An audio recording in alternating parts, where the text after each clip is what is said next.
How do you know if you're financially ready to buy a home? There are a few things to look at. The main thing is if you see at the end of the month, are you able to save some money or you are in negative? That plays a major role. Second is looking at the type of debt you have. If you have a huge balance on your credit cards and lines of credit, not to say you're not financially ready, but you need to look and take that into consideration as well. If you have quite a bit debt, then it might not be a good idea to go buy a house. Even though house is appreciating asset, but still it comes with its own cost of maintenance, right? If you're renting, you don't have a maintenance cost. If something breaks down, you don't have to always come up with the money right away. There's no additional property taxes or insurance while renting. So all these additional costs come into play when you're buying a house. But in short, if at the end of the month you are able to save, and most likely you've been saving consistent basis for the past few months, you should be pretty optimistic that you are ready to buy a house.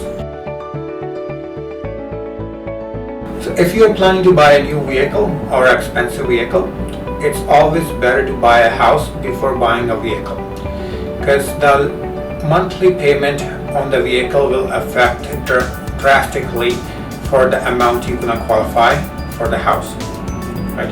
But if you buy the house before and then you go and look into buying a vehicle, it shouldn't affect your qualification for a vehicle as much.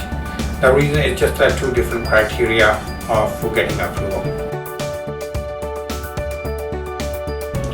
Our recent two pay stubs is the most commonly used and most of lenders ask for.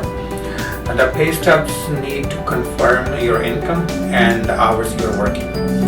Sometimes people are working full-time, but in the recent pay stubs they only worked 30 hours bi-weekly or less than 80 hours bi-weekly, right?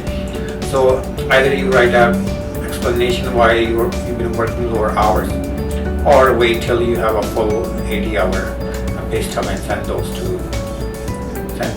in for the proof of employment.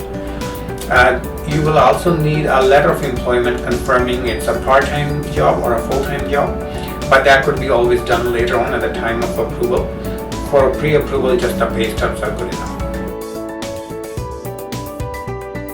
So for self-employed people, there are very different requirements as opposed to when you're working on a salary or hour, right? For self-employed people, you needed 2 years of notice of assessment showing the income you declared to CRA, and also your tax returns.